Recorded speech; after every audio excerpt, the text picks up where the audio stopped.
नमस्कार। आज की कक्षा में हम गोधूली पाठ्यपुस्तक का 8वां पाठ पढ़ने जा रहे हैं, जिसका शीर्षक है जित जित मैं निरखत हूँ। ये एक साक्षात्कार है जो कि पंडित बिरजू महाराज जी का है। तो चलिए पंडित बिरजू महाराज जी के बारे में पढ़ते हैं। पंडित बिरजू महाराज जी का जन्म 4 फरवरी 1938 लखनऊ में हुआ था और इनकी मृत्यु 17 जनवरी 2022 दिल्ली में हुई। वह अपने माता पिता के अंतिम संतान थे और 3 बहनों के जन्म के लंबे अंतराल के बाद इनका जन्म हुआ था। और ये जो पाठ है, जित जित मैं निरखत हूँ, पंडित बिरजू महाराज की शिष्या रश्मि वाजपेयी से हुई बातचीत का संपादित अंश है। तो जित जित मैं निरखत हूँ, ये पाठ एक साक्षात्कार है, जैसे कि मैंने आपको बताया, और ये साक्षात्कार उनकी शिष्या रश्मि वाजपेयी जी ने इनका लिया था। तो चलिए पाठ पढ़ते हैं। जित जित मैं निरखत हूँ।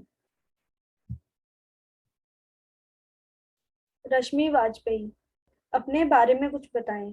बिरजू महाराज, जन्म मेरा लखनऊ के जफरीन अस्पताल में 1938 4 फरवरी शुक्रवार सुबह 8 बजे बसंत पंचमी के एक दिन पहले हुआ।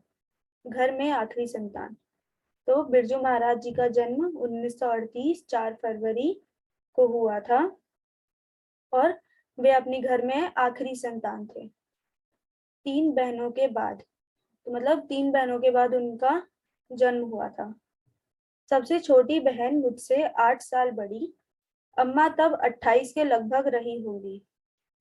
तो यानी जब उनकी अम्मा 28 के लगभग रही होंगी तो उनका जन्म हुआ होगा। इसका मतलब है कि उनकी कितनी कम उम्र में शादी हो गई होगी। और उनकी सबसे छोटी बहन उनसे 8 साल बड़ी थी। बहनों का जन्म रामपुर में, क्योंकि बाबूजी यहाँ 22 साल रहे, तो उनकी बहनों का जन्म रामपुर में रहा था और उनके बाबूजी वहां पर 22 साल रहे थे। बड़ी बहन लगभग 15 साल बड़ी थी। उस समय बाबूजी रायगढ़ आदि राज्यों के यहाँ भी गए। मैं 1.5-2 साल का था। उस समय विभिन्न राजा कुछ समय के लिए कलाकारों को मांग लिया करते थे। तो जब वो छोटे थे, 1.5-2 साल के थे, तो उस समय क्या होता था कि कई राजा जो थे वो विभिन्न कलाकारों को, अलग अलग कलाकारों को अपने यहाँ रख लिया करते थे, मतलब मांग लिया करते थे, यानी कि रख लिया करते थे। आगे पढ़ते हैं।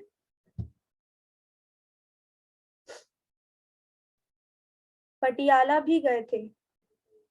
पहले रायगढ़ 2-2.5 साल रहे होंगे, तो वो रायगढ़ के बाद पटियाला भी गए थे और वो रायगढ़ में 2-2.5 साल रहे होंगे। रामपुर लौट कर आए। रामपुर काफी अरसे रहे। जब 5-6 साल के थे तो अक्सर नवाब याद कर लिया करते थे। पलकारे आ गए तो जाना ही पड़ता था, चाहे जो भी वक्त हो। तो जब वो 5-6 साल के थे तो फिर वहां के जो नवाब थे वो जब कभी भी उनको याद, मतलब कि जब कभी भी उनका न्योता आता था कि हमारे यहाँ आओ, तो चाहे जितना भी वक्त हो रहा हो, कितना भी समय क्यों ना हो, रात बिरात, कभी भी उनको जाना ही पड़ता था।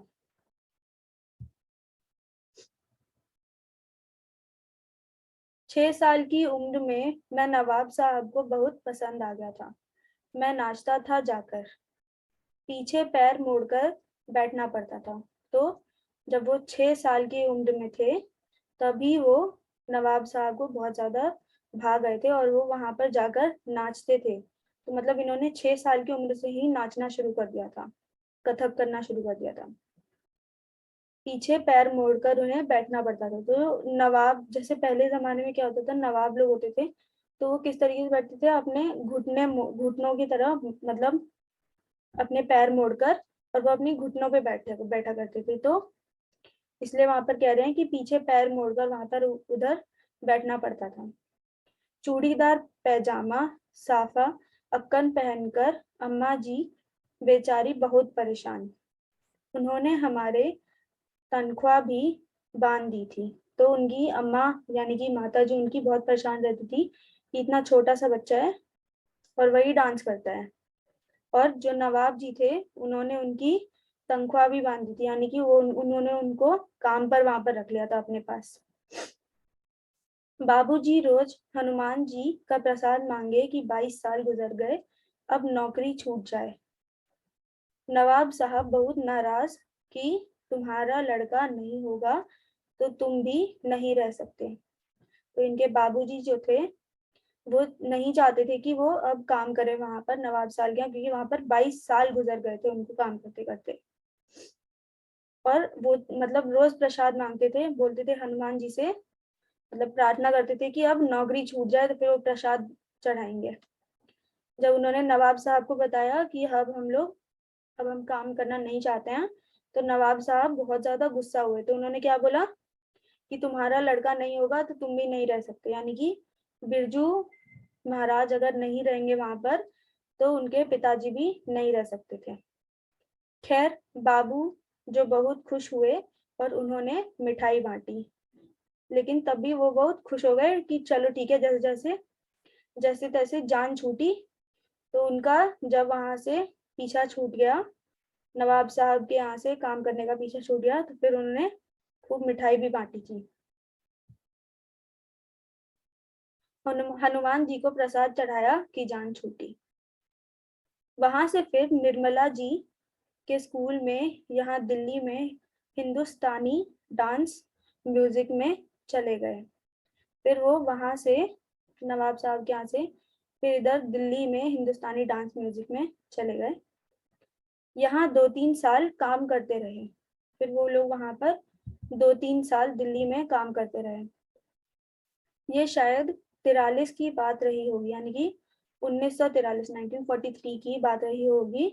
उस उम्र में जुबली टॉकीज दिल्ली के बड़े भारी कॉन्फ्रेंस में मेरा नाच रखा गया।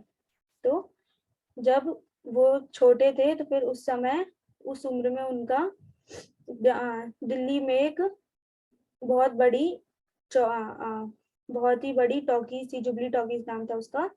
तो उसको उसकी एक कॉन्फ्रेंस में उनका एक नाच रखा गया, उनका एक प्रोग्राम रखा गया। यह हाल अभी भी है। इसमें मैं एक कलाकार के नाते आमंत्रित था। तो वो जो कॉन्फ्रेंस थी उसमें वो एक कलाकार के नाते आमंत्रित किए गए थे।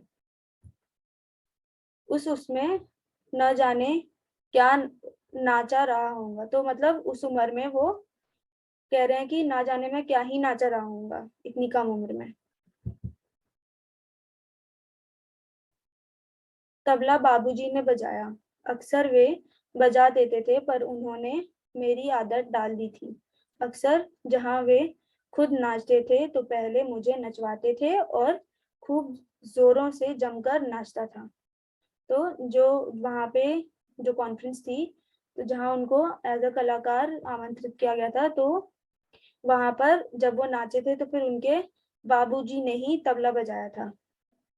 और जब जब भी जहां जहां भी उनके बाबूजी नाचते थे तो वो सबसे पहले बिरजू महाराज को ही डांस करने के लिए कहते थे, और उस समय वो कह रहे थे कि खूब जमकर, यानी कि खूब जोश से वो नाचते थे।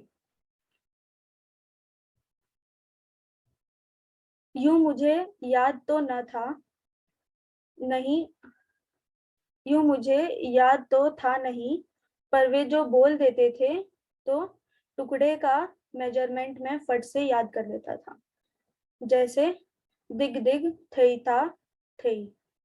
तो बिरजू महाराज कह रहे हैं कि अगर उनके बाबूजी बोल देते थे टुकड़े का मेजरमेंट, यानी कि स्टेप्स, यहाँ पे स्टेप्स हैं कि जो भी स्टेप्स उनके होते हैं कथक में, तो जो स्टेप्स उनके रहते थे वो फट से याद कर लेते थे जो भी उनके बाबूजी बोलते थे।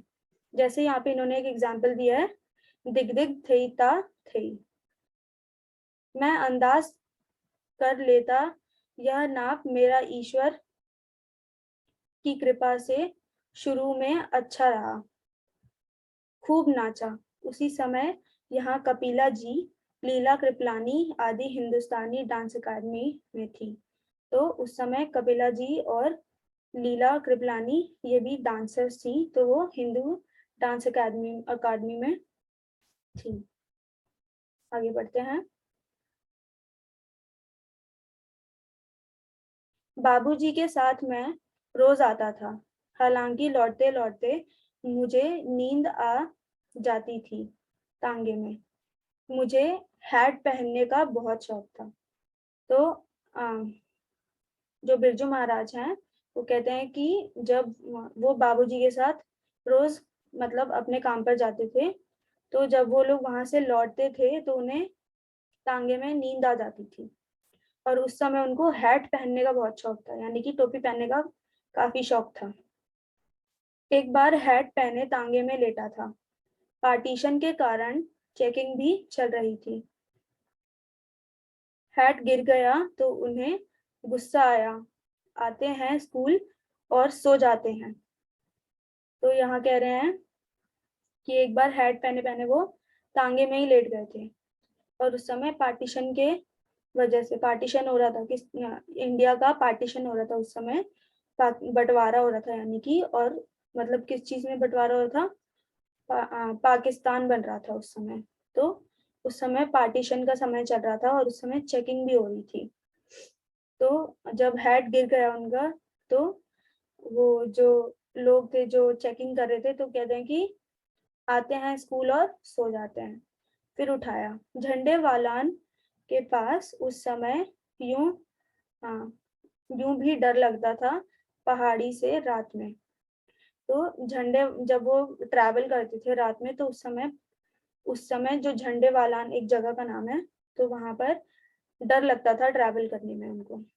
बाबूजी के हाथ में छड़ी देखकर पुलिस वाले ने टोका भी, क्योंकि उन दिनों यह सब नहीं रख सकते थे, और उस समय पार्टीशन का समय चल रहा था। हमने अभी पढ़ा कि उस समय पार्टीशन का समय चल रहा था। तो जब बाबूजी के हाथ में पुलिस वालों ने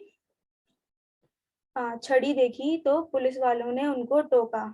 क्यों टोका था? क्योंकि उस समय बहुत ज्यादा खून खराबा भी हो रहा था पार्टीशन के समय में। तो इस वजह से ये सब रखना मना था। छड़ी, हथियार, तलवारें, ये सब रखना काफी मना था।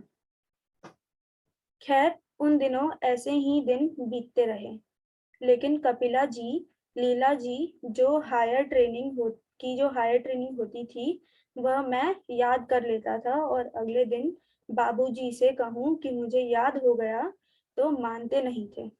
तो ये बता रहे हैं कि कपिला जी और लीला जी की जो ट्रेनिंग होती थी, जिस तरीके से वो लोग डांस करती थी, तो वो उनका जब डांस देखते थे तो वो उसको याद कर लेते थे, और जब वो फिर अपने बाबूजी से, अपने पिताजी से बोलते थे कि मैंने याद कर लिया है, तो वो मानते ही नहीं थे, क्योंकि वो बहुत हायर लेवल की उनकी ट्रेनिंग होती थी। तो उनके पिताजी भी बहुत ज्यादा अचंभित होते थे कि ऐसे कैसे इतना छोटा बच्चा याद कर सकता है।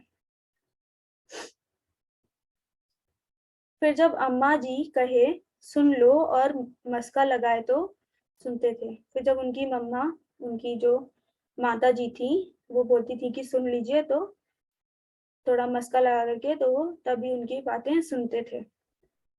तो ऐसे परन किड तक धुन धुन नातिट दा दिन था। तो ये स्टेप्स हैं, जैसे हमने भी पढ़ा कि वो स्टेप्स हैं, तो वो याद कर लेते थे। यह पढ़ने उस 7 साल की उम्र में खूब सुनता था उनको। तो ये पढ़ने हैं, तो ये कह रहे हैं कि 7 साल के ही उम्र में ये इन पढ़नों को खूब सुनते थे और इनको ये याद भी हो जाती थी। मतलब इनका मेमोरी पावर और कंसंट्रेशन बहुत ज्यादा हाई था। दरअसल उस समय नौकरी का यह नहीं था कि जम गए एक ही जगह। जैसे मैं 28 साल से यहाँ हूँ, तब जहाँ भी नौकरी की वहां रहे कुछ दिन, फिर लखनऊ आ गए 2-3 महीने, या स्वतंत्रता थी। तो ये कह रहे हैं कि ऐसा नहीं है कि कहीं पे अगर काम कर रहे हैं तो वहीं पे अब उनको काम करना है, या फिर कोई साइन कर दिया डॉक्यूमेंट कि अब यहीं आप काम कर सकते हो, और इतने महीने के लिए आप हिल नहीं सकते, आप कहीं नहीं जा सकते। तो ऐसा कुछ रोक टोक नहीं था उनके यहाँ। तो वो अभी बता रहे हैं कि जैसे मैं यहाँ 28 साल से हूँ, तो मतलब ऐसा कुछ नहीं था कि वहां पर जहां पर टिक गए वहीं पर रहना है। रामपुर है तो 3 महीने दिल्ली चले गए। बंदिश नहीं थी कि कहीं हिल नहीं सकते। मेरा भी मन नहीं लगता, और लगता मैं भी ऐसा करूं, बस इसी तरह वक्त बीता। यहाँ दिल्ली में जब हिंदू मुस्लिम दंगे होने लगे, काटा मारी होने लगी, तो डर के मारे अम्मा और मैं लखनऊ चले गए। तो जब फिर दिल्ली में हिंदी मुस्लिम के दंगे छिड़े, तो इनकी अम्मा और पंडित बिरजू महाराज जी लखनऊ चले गए। तालीम इसी किस्म की थी कि कुछ क्लास में देखा, कुछ ताऊ जी को सिखा रहे हैं उसे देखा, कुछ लखनऊ में, इसके अलावा प्राइवेट प्रोग्राम जिनमें बाबूजी जाते थे, और जौनपुर, मैनपुरी, कानपुर, देहरादून, कलकत्ता, बम्बई आदि, इनमें मुझे जरूर रखते थे। तो ये बताते हैं कि जो मेरी तालीम हुई है वो उन्होंने देख देख करके ही सीखा है। कुछ जब उनके ताऊ जी को वो सिखाते थे तो तब उन्होंने सीखा, कुछ प्राइवेट प्रोग्राम्स में सीखा जहाँ पर उनके बाबूजी नाचा करते थे। तो उन्होंने एज अ कलाकार उन्होंने ये सब जो भी सीखा है कथक, ये सब उन्होंने देख देख करके ही सीखा है अपने बड़ों को। और ये बताते हैं कि ये जहाँ भी जाते थे उनके पिताजी, जैसे कि जौनपुर, मैनपुरी, कानपुर, देहरादून, कलकत्ता और बम्बई, वो उनको जरूर साथ में लेकर के जाते थे। पहले इसलिए कलकत्ते में बहुत मजा आया, उसमें फर्स्ट प्राइज मिलने वाला था। तो ये बता रहे हैं कि सबसे पहले ये कलकत्ते में गए, वहां पर इनको बहुत मजा आया, और वहां पे एक प्रोग्राम था जिसमें उनको फर्स्ट प्राइज मिलने वाला था।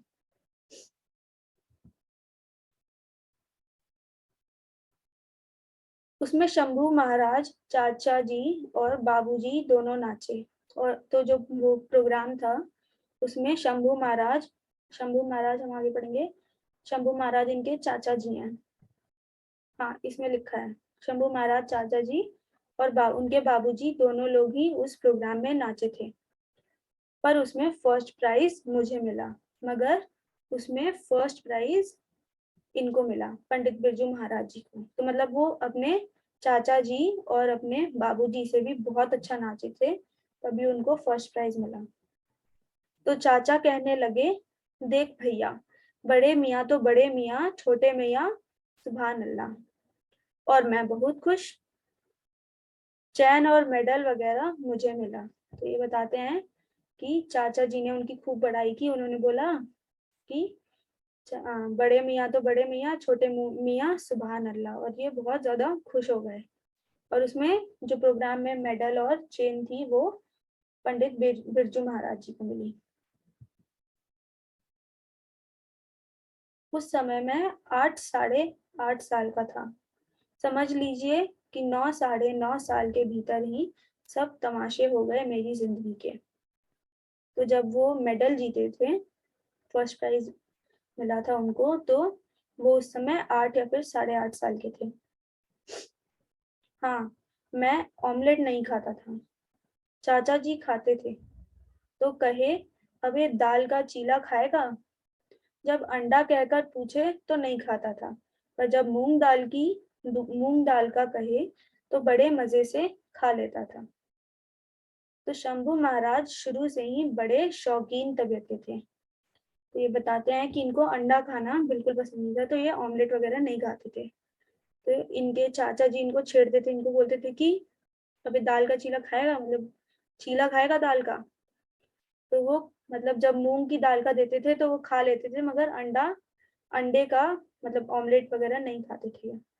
तो ये बताते हैं कि शंभू महाराज खूब बड़े शौकीन तबीयत के थे, बहुत ही शौकीनी इंसान थे वो, खान पान में मतलब जो भी है, काफी शौकीन किस्म के आदमी थे। लच्छू महाराज शुरू से ही बड़े अपडेट रहते थे। जब ये शायद 28-30 साल के थे तब से गए हैं कलकत्ते न्यू थिएटर्स कंपनी में। 40 साल कलकत्ते और बम्बई मिलाकर फिल्म में बीते।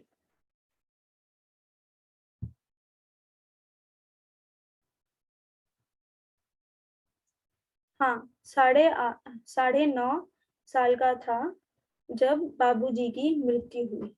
तो अभी इन्होंने बोला था कि 9.5 या 9.5 साल में इनकी जिंदगी के सारे किस्से हो गए।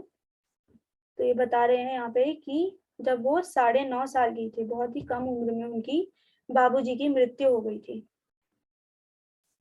उनके साथ आखिरी प्रोग्राम मैनपुरी में था मेरा, 54 साल के थे। तो ये बताते हैं कि इनका जो आखिरी प्रोग्राम था पंडित बिरजू महाराज जी का अपने पिताजी के साथ, वो मैनपुरी में था, और तब उनके पिताजी 54 साल के थे। लू लग गई थी उन्हें। तो उनको क्या हुआ था कि उनको लू लग गई थी, और यहाँ इनकी जगह मैं नाचा था, और उन्होंने भाव बताया उस समय क्योंकि उन्हें बुखार था। तो उनको क्योंकि लू लग गई थी, तो उनके पिता की जगह बिरजू महाराज जी नाचे थे मैनपुरी में। लू उन्हें मैनपुरी में ही लगी थी। वहां से हम लोग लौट कर आए तो 16 से 20 दिन रहे वो। तो जब वो वहां से लौट कर आए तब मतलब 16 से 20 दिन तक वो जिंदा रहे।